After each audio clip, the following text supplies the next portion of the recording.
Bueno, pues empezamos con esta charla. Bueno, primero yo soy David, soy miembro de la plataforma Valle contra la Guerra. Lo primero, vamos a empezar con los agradecimientos. Gracias a todas las personas que habéis venido hoy a esta presentación del libro Interiorido de Néstor. Dar también las gracias a Historia Castellana por cedernos el espacio y también a la librería Sandoval, que bueno, ahí al fondo tiene los libros para que los podéis comprar, que luego nos los sumará Néstor a finalizar la charla. Antes de nada, por poner un poco los tiempos, vamos a estar en lo que es con la charla más o menos hasta las 7:25, de ahí 10 minutitos para firmar los ejemplares y porque luego tenemos otra actividad a las 8, entonces tenemos que tener esos 15 minutos para poder preparar la sala, ¿vale? Yo de todas maneras no te preocupéis que llevo el tiempo y si veo que nos va mucho, voy cortando. Dicho esto, bueno, pues comenzamos un poco con la presentación del libro. Para los que no os conozcáis, la plataforma Valle contra la Guerra está formada por distintos colectivos sociales, políticos de la ciudad y venimos realizando una serie de actividades desde justamente hace aproximadamente un año. Y bueno, nos parecía que esta oportunidad de poder presentar este libro estaba muy relacionado con todo lo que estamos tratando en la plataforma. Que también, bueno, si nos seguís en redes sociales, porque veréis que vamos a hacer alguna actividad, un reparto de folletos para el día 20, una exposición de cartelería fecha indeterminada todavía, a ver si la cerramos. Pero bueno, que nos sigáis porque estamos haciendo bastantes actividades y seguiremos haciendo bastantes actividades. Y en este caso, en la presentación del libro de Interiorido, pues bueno, pusimos en contacto con esto, que nos parecía que estaba muy ligado un poco a lo que estamos tratando, porque al final todo lo que hablamos del tema de la guerra está íntimamente ligado a los Estados Unidos, una escalada belicista, y entonces bueno, pues queríamos hacerlo aprovechando que iba a estar antes de que viajase al extranjero.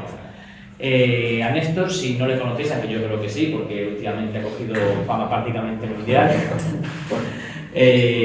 Bueno, sobre todo periodista que trabaja, vamos, que cofundó el medio, sobre todo digital, Descifrando la Guerra, que es un poco lo que nos ha hecho un poco llevarle hoy aquí, pero que también está de contertulio en distintos programas de contertulios, que ya es un poco así, está un poco de analista político, sobre todo política internacional, que es lo que más trabaja en esto, en distintos medios de comunicación. Y bueno, sobre todo también lleva bastante tiempo en el tema internacional, ha estado también en el Parlamento Europeo y bueno, ha recorrido bastante parte del mundo en los conflictos más habituales que hemos tenido, Sáhara desde hace bastante tiempo, Venezuela, Cuba, etc. Entonces tiene una visión bastante general de todo lo que es la situación. También ha estado en la flotilla de Libertad Palestina, no en esta última de hace un mes, sino que sí hace un poquito más, que también nos parece un poco relevante que nos pueda hablar de ello, porque es verdad que toda la parte de Palestina está muy ligada también con el imperialismo de Estados Unidos y en este caso con el régimen sionista de Israel. Entonces un poco la idea es que nos cuente un poquito cómo ha sido la parte de la flotilla, luego que nos ponga también un poco el contexto de estos viajes que ha hecho Argentina, Argentina, pues Cuba, Venezuela, Sáhara, que es un poco el contexto internacional, y luego ya nos comentará exactamente cómo todo eso se recoge en el libro y cómo desde ahí se hace el análisis de la situación actual de Estados Unidos, que tenemos también aquí una norteamericana que luego podrá confrontar las ideas de Néstor. Entonces, bueno, dar las gracias una vez más a Néstor, a la Castellana por el espacio y a la librería Sandoval, y sin más dilación, pues empezamos con la presentación del libro. Muchas gracias, Néstor. Bueno, no, muchas gracias David por la invitación, a todo el mundo que ha venido a pesar del sol y de que en una terracita ahora se podría estar mejor. A la gente de Valle contra la Guerra, a la gente de la Comunera, a la librería Sandoval, gracias por encontrarnos hoy aquí. Como vamos a hacer varios bloques, o la idea no es meternos de lleno con el libro, voy a hacer un poco un adelanto del libro y luego terminamos llegando. Este libro que se llama Interiorido, que acaba de salir hace 3 semanas, que os invito encarecidamente a que lo compréis, que es una cosa revolucionaria para darnos a leer hoy en día. No iba a ser un libro sobre Estados Unidos, iba a ser un libro sobre Venezuela, porque durante todo el mes de diciembre del 2025 yo estuve cubriendo en Venezuela para varios medios de comunicación la crisis que estaba habiendo allí con el despliegue estadounidense. Conseguí entrar de manera terrestre por la frontera con Colombia, con Cúcuta, y según me dijeron las propias autoridades venezolanas y luego dio fe el gobierno español, era la única persona que había recibido un visado para poder entrar en ese mes, ¿no? Tuve la suerte de mover algunos contactos y pude entrar. Entonces, había periodistas venezolanos, por supuesto, muy buenos, que estaban sobre el terreno, pero había muy poca prensa internacional porque ya se estaba viendo que la situación era muy límite. Yo pude estar durante ese mes pensando que iba a ocurrir algo. Llegaba el día 28 de diciembre y yo veía que no ocurría nada y dije, bueno, voy a irme a pasar año nuevo con mi familia y tengo intención de volver. Había hecho las gestiones para intentar regresar en febrero. No hubo febrero porque 5 días después de que yo saliese de Venezuela tuvo lugar el ataque en Estados Unidos y el secuestro de Nicolás Maduro. Y entonces la editorial Notebook, que ha hecho una edición además muy mimada del libro, con mapas, con yo creo que es AFI, me propone un libro sobre Venezuela, pero en febrero no vino Venezuela, pero vino Irán, y antes de Irán vino Groenlandia, que ya no nos acordaremos, pero hubo 3 o 4 semanas que Estados Unidos decía que quería tomar Groenlandia y demás. Y antes de Groenlandia vino el Canal de Panamá, y después de Irán ha venido Cuba. Es decir, no era Venezuela, no es Irán, no es Cuba, es una cosa más profunda y que tiene una raíz grande, que es Estados Unidos, que es la idea de que hay un imperio herido que está actuando de manera muy coherente, que es quizá uno de los puntos de fricción. Yo no entiendo que Donald Trump sea una persona absolutamente loca, sin ningún sentido, que está al frente de la Casa Blanca. Las dos cosas pueden coexistir. Puede coexistir un liderazgo caótico, irracional, contradictorio, que Donald Trump lo es, con una estrategia coherente, clara y que persigue unos objetivos de fondo muy bien definidos. Y las dos cosas hoy están confluyendo en Estados Unidos. Un dirigente errático, contradictorio, pero que tiene una estrategia de fondo muy clara y muy bien definida. Que es, lo decía Gramsci, ¿no? No lo dije yo. Cuando lo viejo no termina de morir y lo nuevo no termina de nacer, aparecen los monstruos. Y esa coyuntura en la que estamos. El viejo orden internacional, el unipolarismo de los años 90, Estados Unidos, decía Fukuyama que era el fin de la historia, que ya no había nada más, que la historia ya había llegado a un punto en el que la hegemonía después de la caída del muro de Berlín estaba provista por Estados Unidos. Bueno, ese mundo ya no existe, ese unipolarismo ya no existe, pero tampoco ha nacido el nuevo orden internacional. No ha nacido un orden internacional multipolar, basado en la seguridad, en la paz. No hemos llegado a un nuevo escenario. Y en la geopolítica, esto es un juego de suma cero. En la geopolítica no hay espacios en blanco, es decir, la posición que tú cedes la ocupa otro actor. Y en los escenarios como los que estamos hoy, que es de transición, de lo viejo a lo nuevo, son escenarios de reconfiguración. Y como digo, si no tomas tú el espacio, lo va a tomar otro. Y como estamos en un momento de reconfiguración, Donald Trump, que parece un tipo caótico, violento y demás, simplemente ha cogido y de manera muy coherente, defendiendo los intereses de Estados Unidos, ha dicho, bueno, el mundo está cambiando y antes de que cambie más, yo tengo que llegar en las mejores posiciones. Y cada uno de los movimientos, algunos con más o con menos sentido, persiguen eso, salvaguardar la posición de Estados Unidos.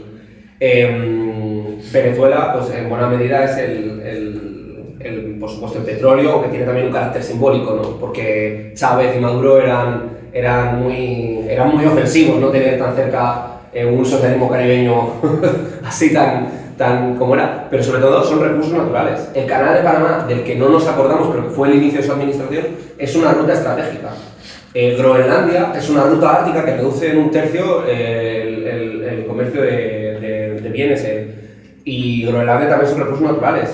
Y la Estrategia de Seguridad Nacional habla del hemisferio occidental de América Latina como su patio de trasero. Es decir, hay una estrategia clara. Y a Donald Trump le tenemos que agradecer su infinita honestidad, que no la tiene el Partido Demócrata o que no las tienen otras facciones dentro de Estados Unidos. Entonces, bueno, eso es un poco el germen del libro. Luego nos metemos un paso a paso, pero yo seguiré por hacerlo por bloques y que tú me vayas preguntando. Empezar diciendo que aunque esto fuera la cobertura que hubo en Venezuela, después de esta cobertura en Venezuela, yo allí permanecí durante un mes. Venía de cubrir las elecciones en Honduras y después de eso, como digo, puedo entrar en Venezuela con una situación ya muy complicada. Y allí en Venezuela yo creo que hay un elemento que es clave, que aparece en el libro también reflejado, que es que lo que ha hecho Estados Unidos en Venezuela supone un campo de pruebas de hasta dónde se puede utilizar la violencia en el nuevo orden internacional. Venezuela fue la prueba del algodón para Estados Unidos a la hora de determinar si su estrategia, si el nuevo uso de la violencia era admisible o no. Gaza ya había supuesto un antes y un después. Ucrania también había dejado encima de la mesa que la violencia servía en el siglo XXI para reconfigurar los mapas, como ha sido siempre, pero sin que nadie frene. Es decir, no se ha frenado, no ha habido una condena internacional, no ha habido ningún mecanismo, eso lo deja para Ucrania. Gaza lo lleva al último nivel y Estados Unidos dice, vale, lo que ha ocurrido en Ucrania y lo que ha ocurrido en Gaza es que la violencia es el lenguaje del siglo XXI. ¿Soy yo capaz, como gran potencia mundial, de ejercerlo de manera impune y que no ocurra nada? Y funcionó. Entonces Venezuela es un campo de experimentos de hacia dónde va el imperialismo. Porque además el imperialismo estadounidense siempre ha tenido a América Latina como el laboratorio. Porque si os digo neoliberalismo, igual pensáis en Reagan y en Thatcher, pero el neoliberalismo empieza en Chile, con la escuela de Chicago, es decir, se van los intelectuales estadounidenses que están diseñando el sistema económico de saqueo, va a Chile y lo aplica. Y si hablamos de financiación de grupos militares y demás, pues seguro que pensáis en Oriente Medio, pero la primera financiación de grupos militares por parte de Estados Unidos es la contra nicaragüense y la contrainsurgencia en Centroamérica. Y el plan Cóndor, a la hora del... cuando hablamos de situación de dirigentes tal y cual, igual alguno piensa en Saddam Hussein en Irak, ¿no? Fue el plan Cóndor, eliminando los líderes. América Latina ha sido históricamente el campo de pruebas de Estados Unidos. Y Venezuela es el campo de pruebas de hasta dónde puede llegar de manera impune el imperialismo. Y Donald Trump, envalentonado por el éxito de Venezuela, decide ir a Irán, en un acto que yo creo es incluso soberbio, porque en Irán ha tocado hueso, porque no todo el monte es orégano. Si quieres un poquillo, es decir, bueno, voy a echar en las declaraciones de Donald Trump, ¿no? Que esta noche habrá un ataque Irán como no ha habido nunca. Es verdad que esto también lo dijo hace un mes aproximadamente, no me acuerdo, el ultimátum y tal. Un poco lo que me comentabas a principio, es decir, es verdad que Palestina ha sido un poco como campo de pruebas y la respuesta internacional ha sido prácticamente pequeña a nivel de gobiernos. Otra cosa a nivel de movilización social, pero a nivel de los gobiernos ha sido muy escasa, quitando a algunos países, pero por parte de la Unión Europea, muy pequeña. Y eso ha dado un poco pie a que se ha envalentonado y ha dicho, vale, este lenguaje es un poco el que puedo utilizar, bueno, que también se está utilizando ahora con Cuba. Un poco, había habido más situaciones en Palestina, no de esta crueldad, pero sí que ya había habido más flotillas, había habido otros ataques de Israel, pero sí que es verdad que en esta vez concreta lo que cambia es la duración y la crueldad de Israel, por eso llamamos genocidio. Un poco cómo surge la idea de embarcarte en este viaje, que es un poco lo que hemos visto cuando has llegado en el aeropuerto, que es un poco las imágenes que más hemos visto, para luego poder lanzar un poco hacia cómo esto, esa vamos a decir, manga ancha por parte de Europa y hacer lo que ha querido, cómo eso ha dado sobre todo la parte de Irán y de Venezuela, sí que diría más de Irán, porque esto que en Venezuela fue una operación más quirúrgica y en Irán directamente es una guerra. Sí, bueno, la idea de participar en la flotilla fue una cosa muy caótica, como fue la flotilla en sí, que fue un éxito, pero la organización fue complicada porque es, yo creo que una expresión de solidaridad sin precedente. Yo creo que la flotilla siendo un precedente interesante a la hora de explorar nuevas vías de entender la solidaridad internacional y de activarlas cuando las condiciones materiales lo permiten, ¿no? Yo creo que no tiene sentido hacer una flotilla para todo, pero en ese caso significaba algo y a mí me contactan y yo quería ir más allá de mi convicción moral como periodista porque yo creo que aportaba un valor diferente, es decir, voy como periodista, no ya solo como activista, como persona, sino quiero hacer una reivindicación de que el genocidio que está teniendo lugar es el primer conflicto armado probablemente de la historia moderna reciente, donde no hay posibilidad de entrar a documentar lo que ocurre. No hay ningún otro... Es el primer genocidio retransmitido por las propias víctimas, que están siendo ellos los testigos de lo que está ocurriendo, pero donde no se puede entrar. Es decir, ni en la Segunda Guerra Mundial había corresponsales en el frente, en la Guerra Civil Española había corresponsales en el frente. O sea, Robert Capa vino y estuvo con la gente del bando nacional también. Pero no ha sido el caso en Palestina. Hay un silencio informativo absoluto, por tanto yo creo que era necesario hacer esa reivindicación de ir como periodista. Entonces me lo ofrecen porque yo ya había estado trabajando con temas de Palestina y fue muy difícil decir que sí, pero era más difícil decir que no, porque sabíamos lo que podía ser la flotilla, habíamos visto que, bueno, pues que era intentar navegar hasta Gaza y que tenía unas limitaciones claras. Y bueno, nos embarcamos y yo creo que fue una iniciativa que funcionaba como tiene que funcionar ahora para agudizar las contradicciones del imperialismo. Es decir, si los estados no están respondiendo, hay una posibilidad de que la sociedad civil organizada, incluso aunque el coste sea poner su vida en juego o el pecho potencialmente en juego, porque nosotros no sabíamos a qué grado de violencia nos estábamos exponiendo, era una manera de agudizar las contradicciones, de mostrar la naturaleza y la connivencia de los estados occidentales con el genocidio. Porque Israel Por mucho que sea el maestro de Estados Unidos para muchas cosas, por mucho que Israel esté usando la inteligencia artificial de manera adelantada, que lo cuento en el libro o demás, Israel no podría sostener el genocidio si no fuese con la connivencia de Occidente. En general, no solo de Estados Unidos, sino de Occidente en general. Por tanto, yo creo que era interesante llenar barcos de gente occidental, hacer uso del privilegio que te pueda dar un pasaporte europeo para que se genere una corriente de opinión pública. Todo ello, yo creo que cristalizó en un movimiento de solidaridad muy grande, que conseguimos agudizar las contradicciones y abrir esas brechas, pero a mí personalmente me dejó varias lecturas que yo creo que son importantes.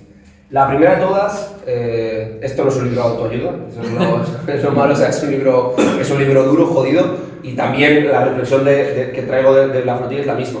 Yo cuando regresé de la flotilla y estaba en Israel, vi una cosa que decía Hannah Arendt, que era la banalidad del mal, que hay un mal que puede ser un mal plano, un mal banal, que la gente no son todo diablos, no son gente diabólica todo el mundo en Israel que está practicando un genocidio con absoluta conciencia, no, es un mal que ha penetrado en sus mentes, que han normalizado y que está consciente en todos los estratos de la sociedad. Ese mal que les ha llevado a normalizar el genocidio no solo estaba en los carceleros, que a mí me retuvieron, me privaban de sueño, me golpearon cuando me identifiqué como periodista, nos quitaban la ropa, nos humillaban, nos dejaban, nos escupían, me desgarraron la oreja. O sea, no era solo el guarda, era la gente de la aerolínea, eran la gente de la limpieza que estaba en la prisión y en el puerto al que llegamos, era el juez, era el abogado, es decir, es un estado profundo. Y esto lo digo porque lo hace más complejo, porque a veces tenemos la tentación de pensar que si Netanyahu se va, ¿no? Puto Netanyahu, a ver si... No, es mucho más complejo. La banalidad no quiere decir que hay una sociedad que ha sido educada y socializada en el terror.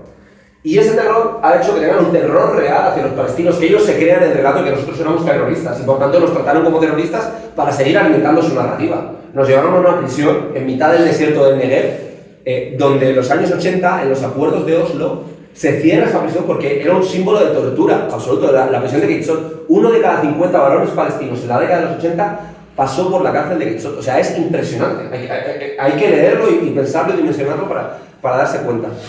Entonces, ese grado de violencia muestra una producción del terror sistemática, una producción industrial del terror, que se reproduce en todos los estratos de la sociedad. Y eso complejiza lo que está ocurriendo. Porque el problema, igual que digo en el libro con el caso de Trump, igual que pasa en Palestina con Netanyahu, es que ellos son síntomas de una etapa de necrocapitalismo, que el capitalismo siempre se ha sostenido sobre, evidentemente, el saqueo, la rapiña y la muerte, pero hemos llegado a un punto en el que el genocidio de Gaza está atravesado por relaciones económicas y de poder que se están sosteniendo directamente en el exterminio de un pueblo. Pero si sale Netanyahu de la ecuación y sale Donald Trump, tendríamos el mismo problema, porque la educación y la sociedad israelí está educada en el terror, y eso no es un mensaje contra la población israelí, simplemente nos dimensiona lo complejo que tiene que ser el proceso y la necesidad de abordarlo de manera íntegra.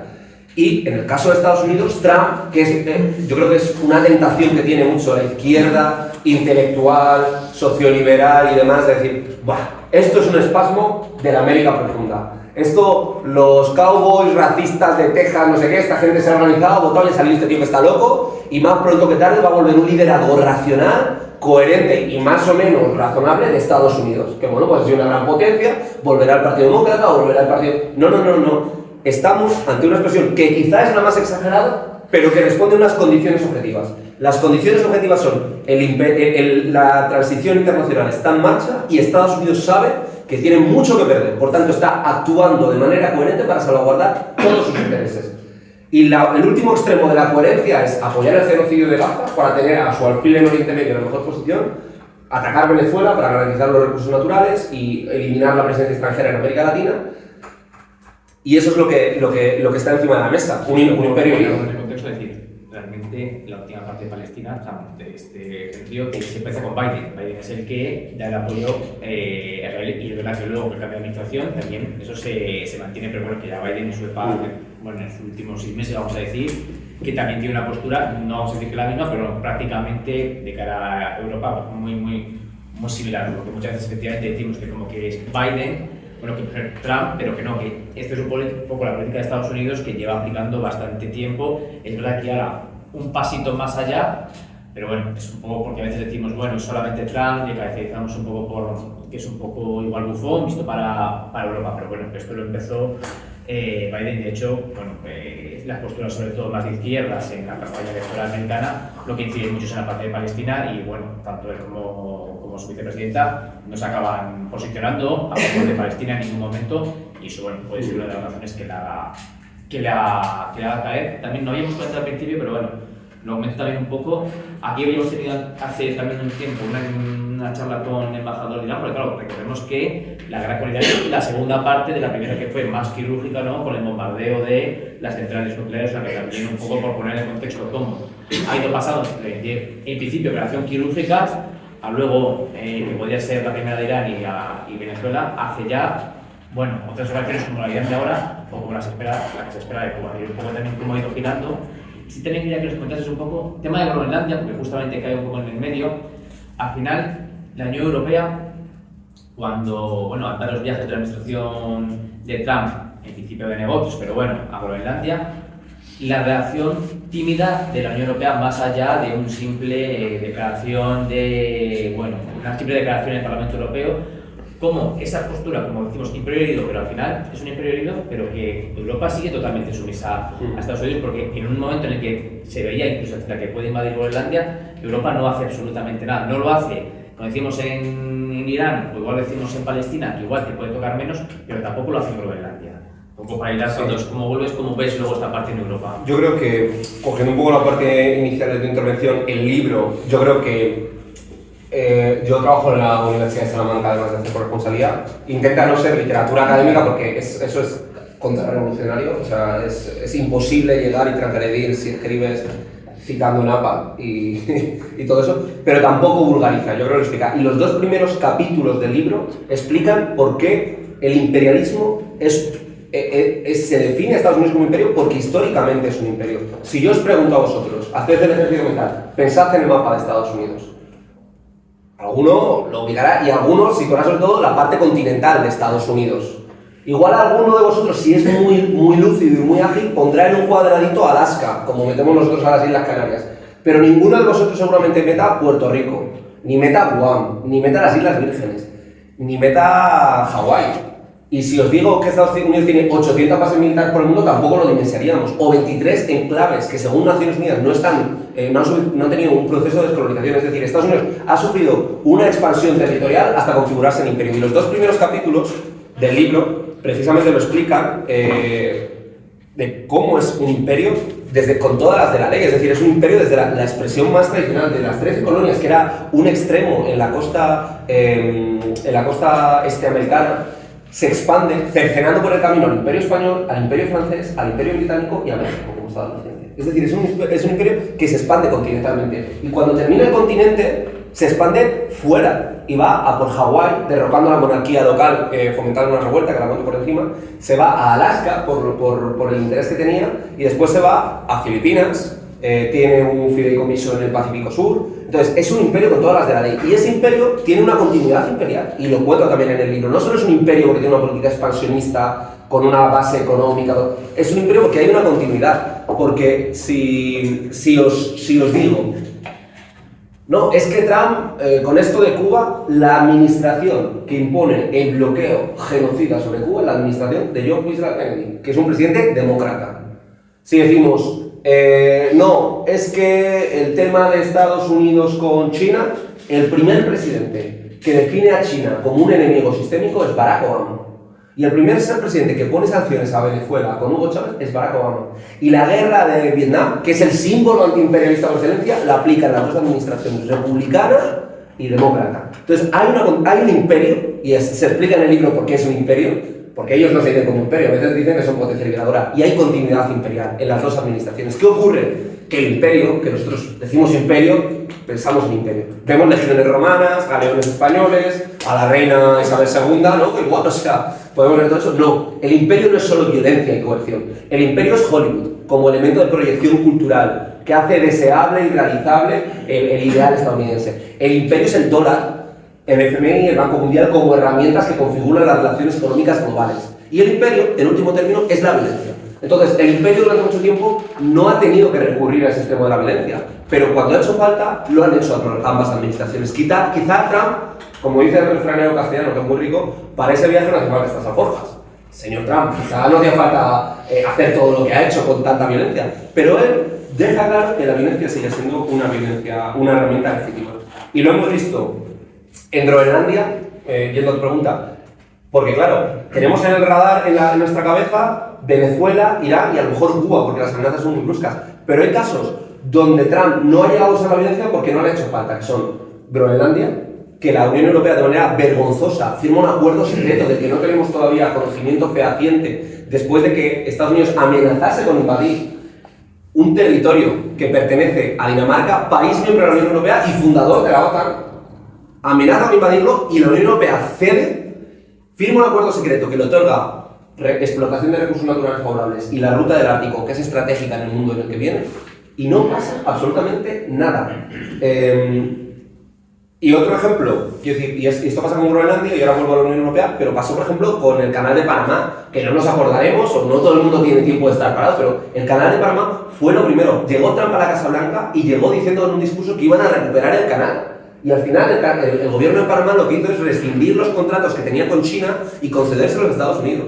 Yo vengo de Bolivia, hace una corresponsabilidad en Bolivia, y en Bolivia el litio boliviano, que no nos acordaremos ya, pero Elon Musk una vez en Twitter dijo: yo sí quiero dar un golpe de estado en Bolivia para quedarme con el litio. Búsquenlo, no me hagan caso a mí, porque yo soy, al final, hablo mejor o peor, pero yo soy un periodista. Búsquenlo, está ahí en hecho.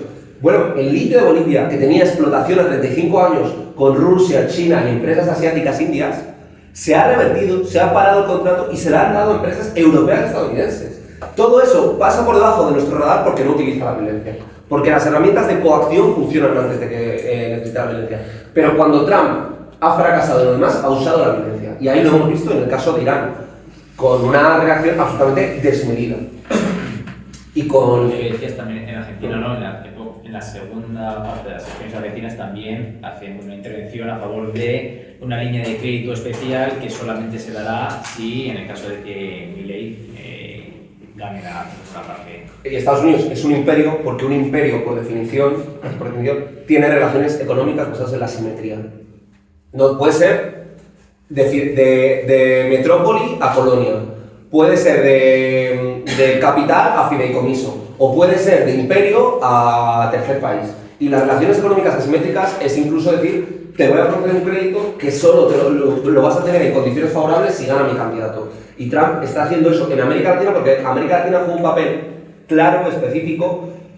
Ellos lo dicen en la Doctrina de Seguridad Nacional, que es un documento largo que todas las administraciones tienen la obligación de publicar, que expresa las prioridades de la política exterior estadounidense. Es un documento largo, yo en el libro lo explico de manera muy breve, por un tema muy sencillo. Ellos ven que el mundo está cambiando y dicen: bueno, quiero tener una zona de confort, que es América Latina, que me va a proveer de recursos naturales, porque América Latina es rica en recursos naturales, pero ninguno se valoriza allí. Es una economía profundamente externalizada, es decir, el petróleo de Venezuela se estaba refinando en Cipo con refinerías que había en Estados Unidos. Y hace poco el gobierno de López Obrador en México compró la refinería de Dos Bocas, que iba a Texas a refinarse el petróleo. Y la soja que sale de Argentina y de Brasil se valoriza en Europa o se valoriza en Estados Unidos porque es allí donde se transforma. Entonces, Estados Unidos pone a América Latina en el centro porque dice: yo quiero un proveedor de materias primas fácil, barata, gratuita, y quiero que la zona adyacente, porque el término geopolítica se ha prostituido mucho, pero geopolítica es geografía política, y la geografía es un continente americano, y la primera amenaza que nos puede llegar nos llega desde aquí, es decir, es importante tener un control del entorno inmediato. Por eso España se va al Sáhara. España, ¿por qué tenemos lo del Sáhara? Porque son las aguas adyacentes a las Islas Canarias, no le demos más vueltas. Estados Unidos quiere América Latina porque es la zona coadyacente a su territorio, y por eso ya también de manera descarada está haciendo esa apuesta por apoyar a la versión ultraderechista que, repito, podemos tener la tentación de interpretarlo como un espasmo puntual, pero no lo es. Trump pierde y vuelve al poder. Bolsonaro pierde, es inhabilitado y su hijo está disputándole a Lula da Silva, que se ha moderado hasta el punto de llevar de vicepresidente a un candidato liberal, porque es un fenómeno real que está encima de la mesa. Por tanto, el mundo en el que nos movemos tiene esas complejidades. Entonces, no es un libro de autoayuda, yo no soy nada optimista, pero da las claves para entenderlo, por lo menos.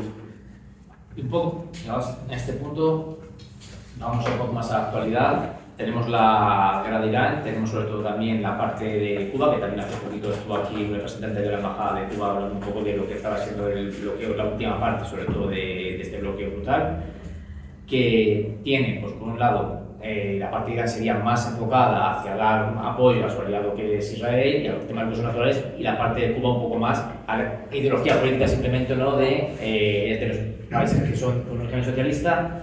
¿Qué crees que va a pasar en estos dos países que tenemos ahora mismo, ¿no? Que sobre todo Irán genera muchas noticias, pero parece que lo de Cuba ahora mismo no llega tanto a la opinión pública, pero bueno, pues sigue el bloqueo totalmente. Un poquito, ¿cómo crees que esto va a avanzar? Y luego ya vamos a la parte más de mundo multipolar, BRICS, etcétera. Yo vengo de estar en Cuba hace un mes. De hecho, pude entrevistar al presidente de la República, Miguel Díaz-Canel, para el periódico Público. O sea, invito a todo el mundo a ir allí. Y no voy a decir nada de mis fuentes, ¿no? Pero que decir, para llegar allí, evidentemente, hablas con gente, tienes una posición y evidentemente ellos se están preparando para una coyuntura en la que consideran que el escenario más realista, incluso a mí me llegan a decir que estoy seguro de que va a pasar algo, o estoy muy seguro de que va a pasar algo, que haya una actuación militar por parte de Estados Unidos. Y yo creo que Cuba y el proceder en Irán, no Irán, pero sino cómo se ha procedido, es una muestra también de la soberbia que tiene Estados Unidos. Porque, otra vez, para ese viaje no hace falta esa cosa. Cuba es un fetiche casi sexual estadounidense, porque Cuba no representa una amenaza ni representa un elemento de gran valor desde el punto de vista de los recursos naturales. Cuba es un fetiche para Estados Unidos, entonces quiere quitárselo, sacarlo fuera por lo que representa y porque hay un actor clave, que es Marco Rubio, que está influenciando dentro de la política del Departamento de Estado, igual que hay otro actor clave, que es Israel, que también está influenciando y que explica la agresividad hacia Irán. Cuba tiene un sentido justo, porque quiero decir, ¿para qué vas a sacar una isla de 9 millones de personas? O aplicas un bloqueo, por cierto, vergonzosa la posición del gobierno de España, que están sancionando y forzando, dicen, queremos libre comercio para Cuba. Y las pocas empresas privadas que hay que funcionan a duras penas con el bloqueo, no les dejan negociar. Se acaba de ir Iberostar y Meliá. Es decir, empresas privadas españolas que operaban hoteles les han presionado para que se vayan. Y el gobierno español no ha dicho absolutamente nada. O sea, es una muestra más también de lo que hablábamos antes, de ese nivel de servidumbre de la Unión Europea. Entonces yo creo que Cuba tiene ese punto de fetiche porque no representa una amenaza real. Es verdad que hay, por supuesto, presencia de China, de Rusia, es decir, que tienen un aliado en Cuba a 80 millas de Miami, pero no es una gran amenaza. Y de Irán, lo que ocurre es que efectivamente Irán representa un actor que cuestiona sistémicamente y tiene capacidades de influir a nivel regional y de confrontar a Estados Unidos, pero lo ha hecho también de una manera muy bruta y muy tosca. Yo soy de los que piensa que si después de Venezuela hubiese ido por Cuba de una manera abierta y directa, habría sido más complicado, porque las capacidades de resistencia de Cuba son muy distintas a las que tiene Venezuela. Para mí la clave con Cuba, porque yo estuve en Venezuela antes de que pasase y vengo a estar en Cuba, para mí el elemento que puede ser diferencial es, yo no soy muy bueno en matemáticas, y estoy seguro de que Donald Trump tampoco, pero yo creo que él daría una ecuación, y si no se la dan en el Departamento de Estado, y es, ¿cuál es el coste político de realizar una intervención para terminar con el gobierno venezolano? Coste-beneficio, ¿qué tengo que hacer? ¿Me vale con un bombardeo puntual y hacer una operación porque yo sé que si saco a Maduro se matan entre ellos o tenemos topos internos? El coste es reducido, el coste es una operación. Pero si yo bombardeo el Palacio de la Revolución y mato a Miguel Díaz-Canel, ¿tiene Cuba cuadros suficientes para reponer una segunda fila y que continúe como está pasando en Irán? Entonces no tengo que hacer una operación, el coste aumenta. Igual tengo que hacer una invasión del territorio. Ojo, el coste humano aumenta también. Entonces están viendo la ecuación. Porque para mí el elemento diferencial entre Venezuela y Cuba es el grado de unidad que todavía se percibe entre la sociedad cubana, que es muy crítica, es fundamentalmente crítica con el gobierno, y es curioso como, pese a ser críticos y hay unas necesidades enormes, hay una lealtad abstracta por parte de una gran parte de la sociedad, por supuesto no de toda, pero de una gran parte, hacia la revolución. Como un elemento abstracto que está ahí, y te critican a Díaz-Canel y te critican las características que hay, pero tienen un respaldo a la revolución y tienen una noción antiimperialista. Es curioso, es contradictorio, es decir, no es una adhesión ciega al gobierno, hay un 15 o un 20% de la población que se crea al gobierno y que son los cuadros que si matan a Díaz-Canel irían a la esta y mantendrían el núcleo estratégico del Estado funcionando, pero luego hay otro gran porcentaje de la población que lo rechaza. Y si Cuba es capaz de demostrar que tiene esa unidad, le dice a Estados Unidos, tu ecuación tiene que poner un cero más. Entonces, el coste es más alto. Y esa es la lógica en la que opera Donald Trump, que es una lógica económica, empresarial, como es el coste-beneficio. Y es lo que hemos visto en Irán también. Ellos en Irán calculan que podían hacer esto y hemos visto que no está siendo tan sencillo. Yo creo que fundamentalmente en Irán se equivocan con la estrategia porque Trump viene envalentonado a Venezuela, entonces cree que va a ser igual que en Venezuela, porque Venezuela es un éxito absoluto desde un punto de vista militar, político, estratégico, o sea, es impresionante. O sea, no hay una sola baza estadounidense, penetran en el cielo de Caracas, tienen un nivel de penetración en las fuerzas de seguridad venezolanas y del servicio secreto enorme, se llevan a Nicolás Maduro, o sea, es un éxito desde un punto de vista estratégico. Entonces van envalentonados y sobre todo, que ese es el segundo actor, que es un elemento externo, el imperio tiene razón, es un imperio herido, pero no herido de muerte, tiene razón al ir a por Irán, pero va envalentonado y va influido por Israel. Que Israel no analiza a Irán desde un punto de vista objetivo, sino lo analiza desde un punto de vista de odio visceral y sistémico. Intenta arrastrar a Estados Unidos en ese odio para arrastrarlo en una guerra. Y es el escenario en el que estamos. Yo casi te diría que el poco dinero que tenga el gobierno de Cuba, si pueden, se lo darían a Irán para que aguante la guerra, porque yo creo que pasa por ahí. Si Estados Unidos se empantana en Irán, las posibilidades de que vayan a Cuba son menores. Más si se va acercando a las elecciones de mitad de mandato, ¿no? De cara a noviembre. Y puesto un poco todo esto, que es un poco la realidad, porque hablamos de imperio herido, ¿no? Pues vamos a decir que estábamos en el orden que salió de la Segunda Guerra Mundial, con la hegemonía imperialista de Estados Unidos, pero en las últimas décadas, sobre todo vamos a decir en los últimos 15 años, tenemos una pujanza de, bueno, pues de otro bloque, que sería lo que denominamos los BRICS, principalmente, con China a la cabeza, que eso sí que un poco lo comentaba, es decir, esto sale a partir de Obama, luego sale en la primera administración de Donald Trump, y bueno, a partir de ahí ya tiene una escalada bastante importante.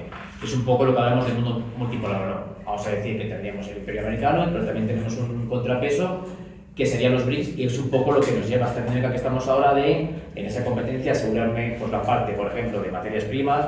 La guerra Ucrania no es un gran ejemplo de te doy apoyo si me dejas tener acceso a las tierras raras, pero estamos hablando de lo mismo, por ejemplo, en Taiwán, que básicamente es lo mismo, etc. Entonces, un poco es realmente los BRICS, que son un poco este contrapoder, China principalmente, ¿no? Porque entre los países, bueno, ha estado también Brasil y estaba en ese momento Bolsonaro y estaba incluido dentro de los BRICS, son una potencia que puede hacer, bueno, está haciendo algo de sombra a nivel económico, a nivel de influencia, pero no tiene una política expansionista como Estados Unidos, no, porque sobre todo en la parte belicista, China principalmente o no tiene esa postura. Es un poco cómo ver, es decir, cómo va evolucionando el aumento de presencia, de fuerza de China, que todavía está en una fase de expansión, con Estados Unidos, que está en una fase, no sé decir de decrecimiento, pero sí, no suele ir sumando, y si China sí, bueno, cada vez esto está estando más igualado, que al final es un poco lo que subyace de todo esto que estamos viendo ahora, es esta gran realista de Estados Unidos contra principalmente los BRICS, metiendo también aquí a Rusia, etcétera y tal, que también es otro periodista, pero bueno, un poco qué es lo que da el reflejo de la realidad actual. Yo creo que lo primero es dejar claro, yo creo que el título es muy elocuente, imperio herido, pero las decadencias pueden ser absolutas o relativas. Yo creo que Estados Unidos está en un proceso de decadencia relativa. Puede que sea absoluta. Es decir, la herida del imperio todavía no sabemos qué tan profunda sea. Un imperio, como un animal cuando está herido, ataca. Es más imprevisible, ¿no? El imperio está herido por muchos motivos, pero el imperio, contrariamente a lo que se viene profetizando, sobre todo en estos círculos, muchas veces es bueno, el multipolarismo, China, los BRICS, Rusia. Bueno, ojo, yo bajo mucho el suflé con eso, porque quiero decir, Estados Unidos y Trump, todo lo que tú quieras, pero quiero decir, tenemos que el 80% de la deuda de Venezuela la posee China, a quien además suministraba petróleo, y China no ha sido capaz de frenar lo más mínimo lo que hizo. ¿Saben ustedes cuál es la última foto? Vean ustedes el perfil de Instagram de Nicolás Maduro. ¿Saben cuál es la última foto que tiene antes del 3 de enero? Con el enviado de la República Popular de China, que estuvo allí para firmar acuerdos bilaterales, la noche antes de que a él le atacasen. ¿Y qué ha hecho China para frenarlo? Nada. ¿Qué ha hecho China para frenar lo que ocurre con Cuba? Que tiene aquí una alianza. Nada. Entonces, ojo, el multipolarismo está porque vamos hacia un orden multipolar. Pero Estados Unidos tiene una ventana de oportunidad para configurar ese mundo multipolar y para limitar los impactos de ese mundo multipolar, y lo está haciendo.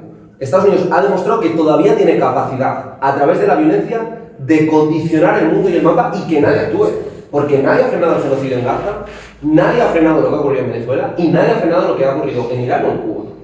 Rusia mandó un barco petrolero cuando Estados Unidos autorizó el envío. Seamos honestos y sinceros. Entonces, hay un capítulo del libro que dice la decadencia anunciada y sus matices. Y luego hay otro capítulo que dice BRICS, coalición de contradicciones. Y yo creo que es en lo que estamos. Y eso es complejo, es decir, ¿vamos hacia un mundo multipolar? Sí.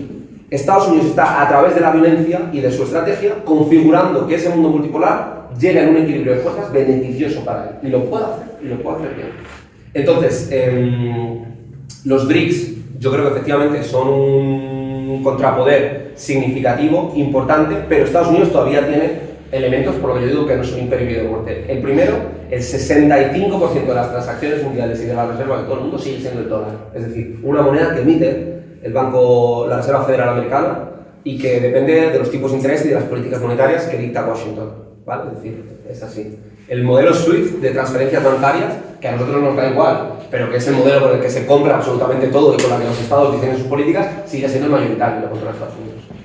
Estados Unidos sigue teniendo una herramienta de proyección cultural inigualable, como es Hollywood, la cultura estadounidense, porque va a llegar Halloween, Christmas, Papá Noel y todo eso, o sea, que decir, penetra, o sea, o sea, eso no quiere decir que nos llevamos la mano al pecho cuando pusimos el himno estadounidense, pero hace que hayan generado modelos deseables desde un punto de vista cognitivo. Y también es el país que tiene, juntando la inversión militar de los 10 siguientes estados, más capacidad militar. Es decir, opaca al resto de estados. Creo que todos los países del mundo tienen como cuatro portaaviones militares con capacidad de propulsión nuclear. Y Estados Unidos tiene solo 12. Es decir, tú juntas todos los países del mundo y tienen 3 veces menos esa capacidad. Entonces, claro, el imperio no está muerto. ¿Qué tenemos enfrente? Tenemos enfrente una coalición contradictoria, que es viejos imperios que quieren volver a escena, como son, para mí, un actor que es, yo diría que el actor que mejor lee la geopolítica del siglo XXI, que es Recep Tayyip Erdogan en Turquía, que está metido en absolutamente todo lo que está ocurriendo en el norte de África y Oriente Medio, tiene a su gente en Libia, en Chipre, en Siria, juegan su papel también en Palestina, que es un viejo imperio que quiere volver, que es el viejo imperio otomano. Son potencias medias de mando. ¿Qué otro viejo imperio quiere volver? El imperio ruso, ¿no? Es decir, Rusia reivindicando su influencia en la vieja esfera de influencia. Y luego tenemos nuevas potencias que están apareciendo, como puede ser Brasil, Sudáfrica, Nigeria, bombas demográficas que multiplican por 5, por 8, por 10 nuestras capacidades demográficas y económicas. No las conocemos mucho porque no hablamos mucho de ellas, pero están aquí. Entonces tenemos muchos actores con intereses contradictorios y luego está China, que es ese gran actor, que China tiene una lógica confuciana, que casi desde un punto de vista filosófico nos cuesta porque hablamos en idiomas distintas y casi en dimensiones distintas, y China tiene un foco interior. China no es la Unión Soviética, China no se mueve bajo la matriz ideológica, porque no interviene ni siquiera en conflictos que ha tenido cercanos y que podrían ser estratégicos. O sea, China, por ejemplo, tiene una confrontación abierta con Vietnam por el mar del sur de China. O China, por ejemplo, no apoya a la guerrilla naxalita que está en Filipinas, que es un estado con el que tiene un conflicto en ciernes, porque también Filipinas reclama el mar del sur. Podría estar financiando a los naxalitas en la India o al ejército popular de Filipinas y no lo hace. China tiene un foco interno, que es el desarrollo, tiene una gran ventaja que no tiene nadie más y que es clave, que es la capacidad de proyección. Esta gente habla en planes quinquenales, nosotros no sabemos qué va a pasar de aquí a 4 años, ¿no? Ningún país. Y ellos están en una lógica de desarrollo interno. Tienen claras cuáles son sus líneas rojas, que no son ni Palestina, ni Cuba, ni Rusia, es Taiwán y el mar del sur de China. Y yo creo que cuando ellos consigan avanzar en esas lógicas, quizá empezamos a ver una China con una tendencia más injerencionista, si queremos decir, hacia el exterior. Pero China piensa en esa lógica, entonces hacemos mal esperando que China rescate. Mientras a China no se le toquen las líneas rojas, que son el mar del sur y Taiwán, y la política interna, porque Trump no habla de los uigures, ¿no? ¿Os acordáis que ha habido...? Trump no habla ni de los uigures, ni alienta la disidencia interna china, ni habla del Tíbet, ni habla de nada. Esas son las líneas rojas de Xi. Y a Xi no le toca. Trump puede ser tonto, pero como digo, incluso con Nerón el imperio romano era un imperio, ¿vale? Entonces, saben cuáles son las líneas rojas. Y China sabe cómo actúa y cuáles son sus objetivos. Entonces, estamos en ese mundo en el que puede haber esferas que se chocan entre sí, que son contradictorias, pero que no van a la confrontación directa y abierta. Y yo creo que ese es el mundo en el que estamos. Los BRICS plantean horizontes interesantes, pero no plantean un horizonte político. Y el mundo al que vamos, y es otro de los ejes del libro, que es el último capítulo, es lo primero un mundo sin brújula ideológica. Porque Rusia no invadió Ucrania para desnazificar el Donbass. O sea, tiene un componente, por supuesto, ideológico, pero no es que eso sea una cruzada contra el nazismo, señores. Y Maduro no invadió Venezuela para democratizarlo, por favor, le da igual. Y China está apostando por el mundo por un tema histórico, no es porque crea que el modelo es superior no, es porque cree que le pertenece, porque es que además le pertenece, o sea, quiero decir, pues si hay algún tipo de dudas desde un punto de vista histórico y del derecho internacional. Entonces, es un mundo sin brújula ideológica, es un mundo que erosiona el multilateralismo. Si alguna vez existió esto de Naciones Unidas, el derecho internacional y demás, se están encargando de encerrarlo muy rápido y con muy poco disimulo, y es un mundo más violento, porque claro, si Venezuela, Ucrania y Gaza son ejercicios de violencia útiles para reconfigurar las relaciones de poder y quedan impunes, ¿qué mensaje queda encima de la mesa? Tonto el último, señores. Y es en lo que estamos, que es en la dinámica, que es el último capítulo, del rearme. Estamos en un mundo que se está rearmando. Se está rearmando porque la violencia es útil, porque nadie puede frenar la violencia, y además es una violencia con dos singularidades. La primera es una violencia que no tiene el freno nuclear. Acaban de caducar los últimos tratados de no proliferación nuclear, que era el consenso básico que había alcanzado la Unión Soviética con Estados Unidos para que el mundo no tuviese una proliferación de armamento nuclear. Ha acabado y hay una carrera armamentística nuclear que no la estamos viendo, incluso en Europa. Hay más ojivas nucleares ahora que antes.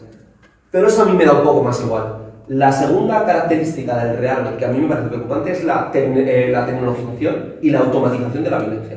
La inteligencia artificial como un elemento que de verdad no nos imaginamos lo que va a transformar las relaciones económicas, políticas, entre estados. Lo va a transformar de una manera radical.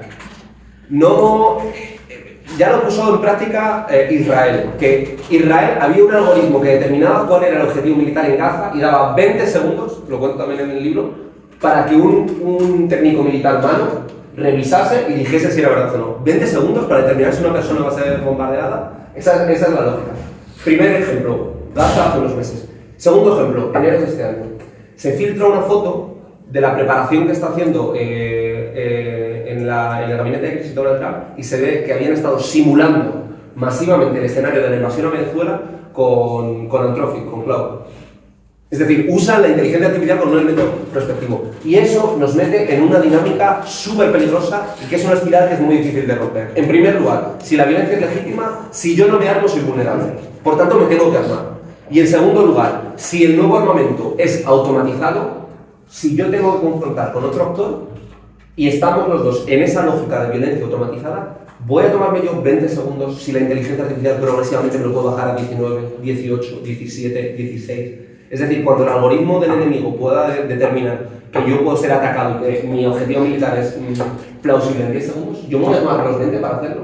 No. Eso es lo que estamos. Todavía no hay una evidencia clara porque ningún Estado lo quiere reconocer, porque genera, y lo cuento en el libro también, genera un debate incluso moral de quién es la responsabilidad si la guerra ya no es humana. Es decir, si tú no aprietas el gatillo, si no estás sobre el terreno, es decir, si es una violencia automatizada, ¿y de quién es la responsabilidad? Si es un algoritmo el que determina el objetivo militar. ¿Quién va a responder ante los crímenes de guerra? ¿El ingeniero que programó eso? ¿El militar que mete el prompt? ¿Quién va a hacerlo?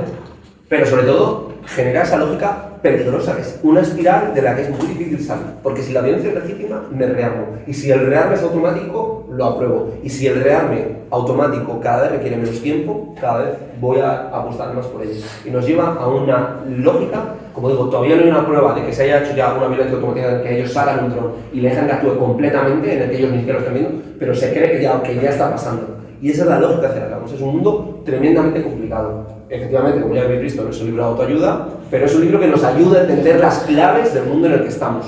Y es fundamental. O sea, es que es fundamental y yo animo encarecidamente a comprarlo, aunque me queda muy poco, os lo prometo, pero yo creo que es un buen ejercicio y a que hagáis boca a boca también del libro si os resulta interesante y estimulante. Pero bueno, creo que hay turno para si preguntas. queréis, un aplauso.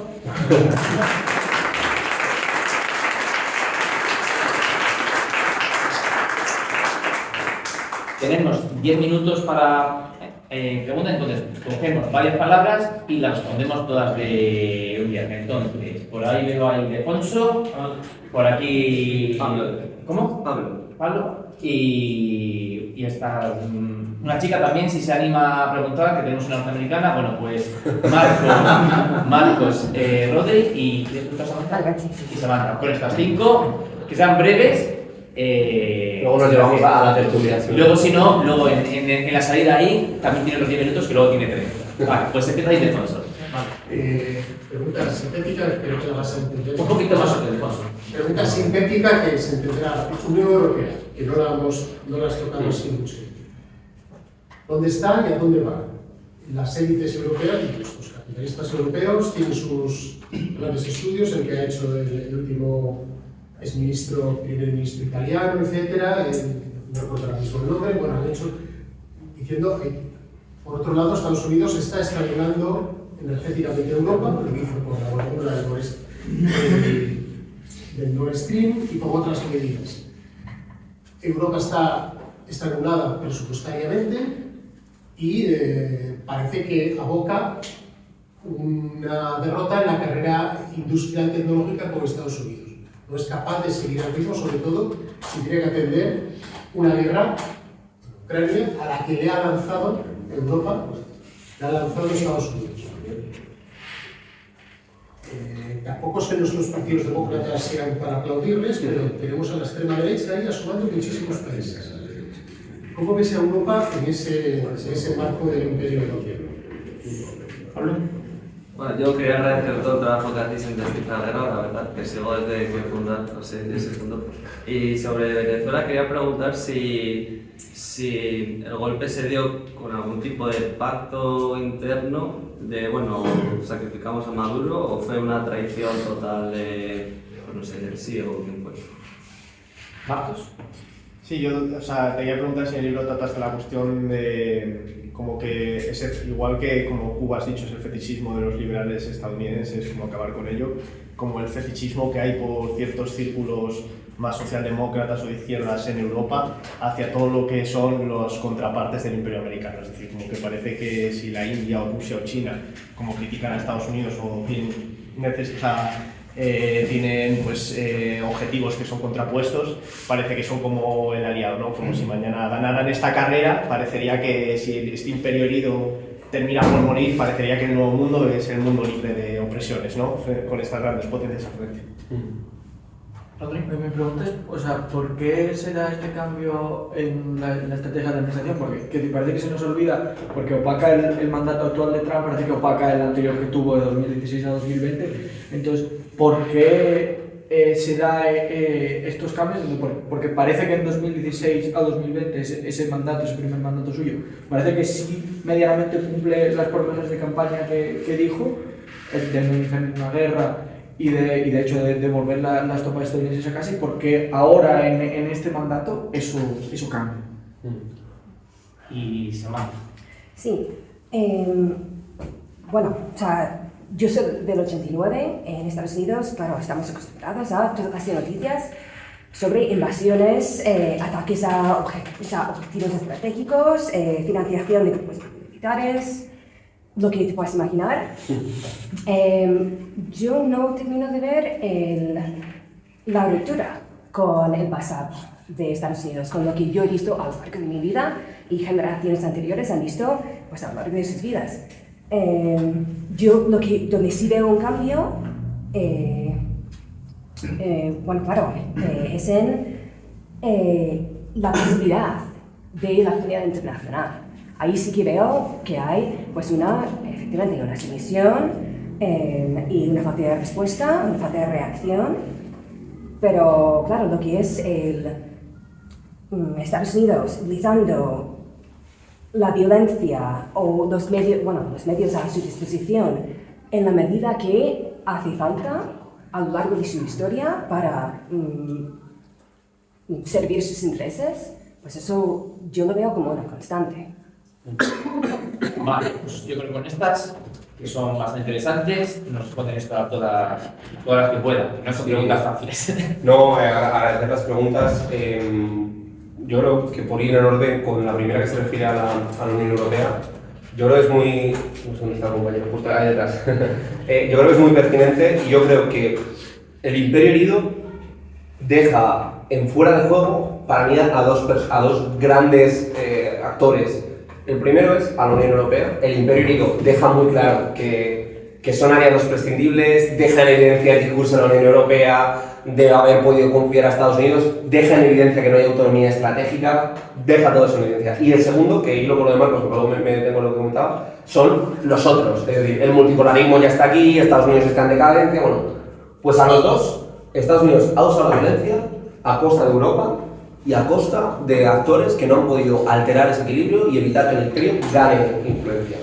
Yo creo que la Unión Europea va hacia un camino en el que va a haber autonomía estratégica, va a tener más capacidad. Yo personalmente creo que la Unión Europea va a avanzar hacia un punto de mayor autonomía propia por necesidad y por reacción. O sea, va a llegar tarde, pero yo creo que habrá algún momento en el que haya unas medidas mínimas para garantizar su propia supervivencia. Es decir, por ejemplo, las cadenas de suministros que quedaron muy en evidencia con el COVID y están quedando en evidencia ahora con el estrangulamiento comercial de Estados Unidos. Es decir, no se producía casi paracetamol o ciertos tal. Entonces yo creo que ellos, después de ver, en primer lugar, que tenían buena parte de sectores estratégicos externalizados por la Unión Europea, y dijeron, vale, pues lo vamos a meter dentro o dejarlo con nuestros aliados, que era Estados Unidos. Y cuando luego han visto que Estados Unidos te aplica esa desigualdad comercial, creo que en algún momento, por ejemplo, se va a avanzar en eso. Puede que haya pequeños acuerdos de cooperación militar, aunque hace poco, por ejemplo, salía que precisamente un caza de diseño europeo no iba a poder salir hacia adelante. Es decir, bueno, sí, porque hace un par de días y hoy todavía se está desarrollando. Entonces, creo que la Unión Europea va a avanzar de manera reactiva un poco. Creo que vamos a ver como por necesidad pura, porque la coyuntura la empuja, va a abrazar ciertas esferas de soberanía o de capacidades propias. Es decir, creo que, por ejemplo, el tema de las tierras raras, de los recursos naturales, que van a determinar que habrá sectores estratégicos que tienen que tener un cierto control europeo o industrial, pero va a ser una reacción reactiva, completamente reactiva, es decir, lo han hecho ya cuando Estados Unidos les ha dado la cara, y en segundo lugar va a ser insuficiente. Eso sí, en mi opinión, eso va a conducir a una decadencia en la que ya estamos también. La decadencia no es que la gente vaya en jogging por la calle y que cojan, la decadencia es que no somos referencia, nuestra cultura no es hegemónica, no es un valor tan deseable, se va a perder ciertos estándares de calidad de vida, esa es la decadencia, pero no es absoluta. Yo creo que la Unión Europea es una cosa como too big to fall, es decir, es demasiado grande para caer. La única manera de que caiga es con lo que decías tú, con que haya una fisura interna, que la extrema derecha sea capaz de tensionar, pero la Unión Europea, por lo grande que es y lo que genera, y por ser un monstruo que ya ha elevado tanto la tensión, creo que va a ser difícil que pueda romperse completamente. ¿Cuál es el riesgo de que se pueda romper? Que la extrema derecha lo haga, pero ojo, hemos tenido dos ejemplos que son interesantes. Víctor Orbán usa la Unión Europea sin romper nunca con ella y llevando hasta el límite de lo posible dentro del ordenamiento europeo para llevar adelante sus intereses. Es decir, tenemos un líder que usa a las élites globales como el chivo expiatorio, ¿no? A las élites globales de dominación no, pero como chivo expiatorio sus políticas, pero nunca se va a Bruselas. Ellos confrontaban con Bruselas, pero nunca ponen encima de la mesa irse. Y en segundo lugar hemos tenido a Meloni, que tampoco se ha ido de la Unión Europea. Es decir, tenemos extrema derecha gobernante que no ha hecho la confrontación absoluta. Y yo creo que ese es el escenario en el que podemos estar. Por tanto, la manera en la que Europa termine de colapsar, o eventualmente lo que se hacer, creo que es por una fisura interna, pero hasta ahora estamos viendo extremas derechas pragmáticas, que quieren gobernar y gobernar bien para poder reelegirse y erosionar desde dentro los contrapoderes y garantizar su presencia, como ha hecho Orbán, que ha modificado todo, o como harán Le Pen y Bardella si llegan a Francia, pero no confrontan directamente con la Unión Europea. Por tanto, mi opinión es, se va a reaccionar tarde. Esa reacción sí que va a garantizar que haya ciertas parcelas de un mayor control en sectores estratégicos, pero va a ser insuficiente, va a generar una decadencia que en principio yo creo que no va a ser absoluta. Respecto a Venezuela, y gracias por el comentario, siempre me encanta, como ya lo he publicado, lo puedo decir, yo tengo varias fuentes dentro del gobierno y de la oposición, y hay una conversación que yo tengo con un alto mando, un alto o medio alto del gobierno venezolano, con el que yo salgo, con el que yo gestiono muchas cosas, y yo haciendo mis crónicas les escribo, ¿no? Y digo, ¿para qué voy a decir yo nada si este tipo ya me dio la respuesta? Como no se ve el nombre en cámara, no pasa ningún problema. Me dice... Si no, luego Me dice, apreciado, Néstor, aquí vamos, con una normalidad bastante extraña. Creo que el repliegue táctico, entre comillas, que mencionan algunos, está siendo como mínimo muy profundo. Cuando haya que pasar la ofensiva, creo que lo vamos a tener muy difícil. Esto no lo dice un tipo que está en la comuna, en Petare, ¿no? O sea, esto lo dice un cargo de un ministerio y demás. Pacto interno, traición, un poco de las dos, algo hay. Evidentemente, el grado de penetración que hubo es clarísimo. Y yo no pude, evidentemente, nunca entrevistar a Nicolás Maduro, pero estuve con gente del chavismo cuando estuve en Venezuela y el círculo de seguridad y las precauciones que se tomaban daban síntomas de que había una preparación, por lo tanto la infiltración ha sido absoluta. No sé si ha sido que alguien lo haya vendido desde dentro, pero mínimo lo que es claro es que hay una penetración en los servicios secretos enorme y las decisiones que se están dando en sectores estratégicos desde un punto de vista económico y desde un punto de vista político. No me refiero a que se libere a los presos políticos o no, eso es una cuestión que tiene que ver con la oposición. Ni siquiera me voy a meter en qué pienso yo de que se libere tal. O sea, me meto en que el chavismo podrá liberar o no, eso está en la parcela de lo que haga la oposición después con ello. Pero ¿qué ha hecho el chavismo? El chavismo ha desactivado, por ejemplo, buena parte de la estructura militante que tenía de misiones y grandes misiones, que eran los programas sociales y redes clientelares con las que han mantenido buena parte de sus mayorías absolutas, y eso lo ha desmantelado. Es decir, ya no me voy a lo que haga la oposición, que también puede ser sintomático, cómo los está liberando, cómo los está tratando y demás, sino me voy a lo que ha hecho el mismo chavismo, a la interna del chavismo. Y yo creo que eso es elocuente. Yo estoy completamente de acuerdo respecto a lo que decía Marcos. Yo creo que hay una idealización de las contrapartes, que es un poco una geopolítica muy sencilla, esto del el enemigo de mi enemigo es mi amigo, pues no es así. Y yo creo que el mundo no tiene esa brújula ideológica. Yo creo que eso es un gran fracaso que nosotros tenemos, evidentemente, porque no hemos sido capaces de dibujar e imaginar un nuevo horizonte. Y yo creo que ahí se tiende mucho a idealizar lo que viene, gracias, pero en ningún caso creo que sea un escenario bueno y no creo que nadie plantee eso. Yo creo que está pendiente. Si yo quiero ver el vaso medio lleno con algo, pues creo que nada de lo que hay supone un horizonte. Pero creo que la brutalidad del capitalismo en esta fase globalizadora está agudizando tanto las contradicciones que en algún momento va a aparecer una alternativa. No es nada de lo que está, pero va a haber algún momento en el que las clases subalternas, yo creo que del sur global, yo no tengo fe de lo que vaya a ocurrir en Europa, aunque puede pasar también, el grado de contradicción, capital-trabajo, por la explotación que está recayendo sobre el sur global, y el grado de contradicción capital-medio, con el cambio climático, creo que va a haber un momento en el que sí que aparezca con fuerza esa aventura emancipadora. Hasta entonces, todo lo que sea en deshacerse en elogios hacia potencias porque están en contra de Estados Unidos es hacernos trampas a nosotros mismos.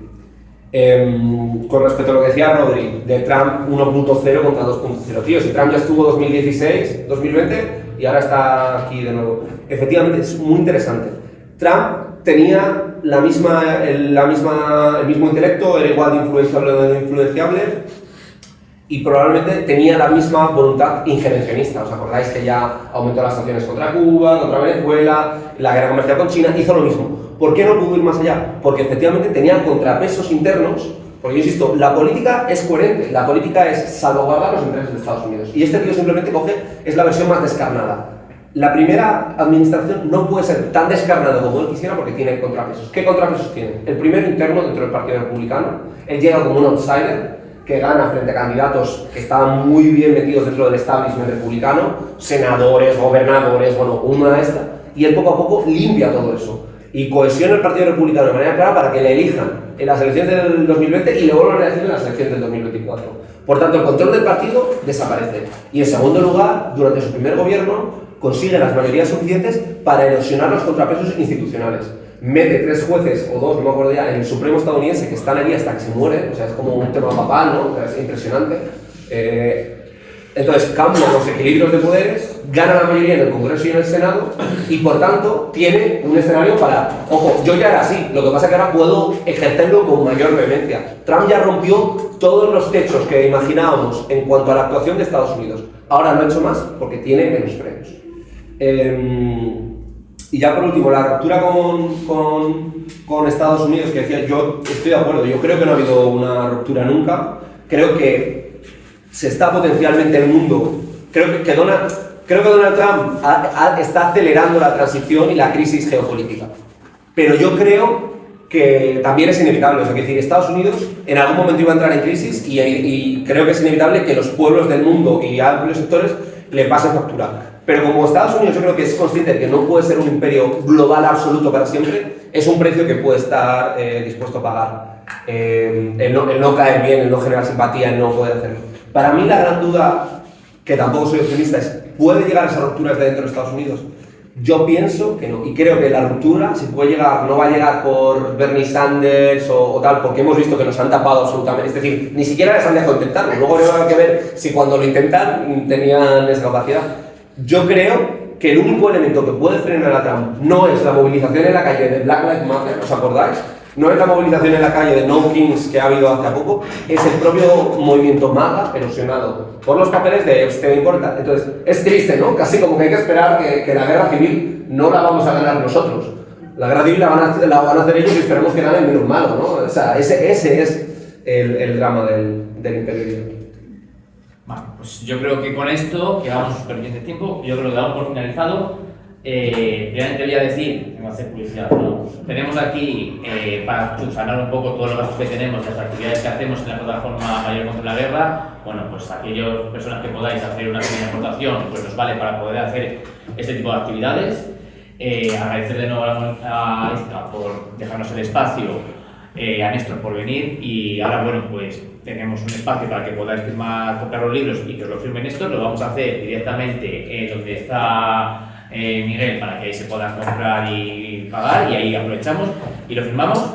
Nada, dar las gracias a todos y a todas por venir, seguirnos en redes, sí, también que porque vamos a hacer más actividades, tenemos una para el día 20, una reparto de folletos, pero bueno, vamos a hacer más actividades, entonces estad un poquito atentos a que lo vayamos difundiendo, porque bueno, creo que son actividades que son muy importantes en un momento en el que estamos viendo de un momento que está muy importante, y bueno, pues por eso pedimos que estéis atentos.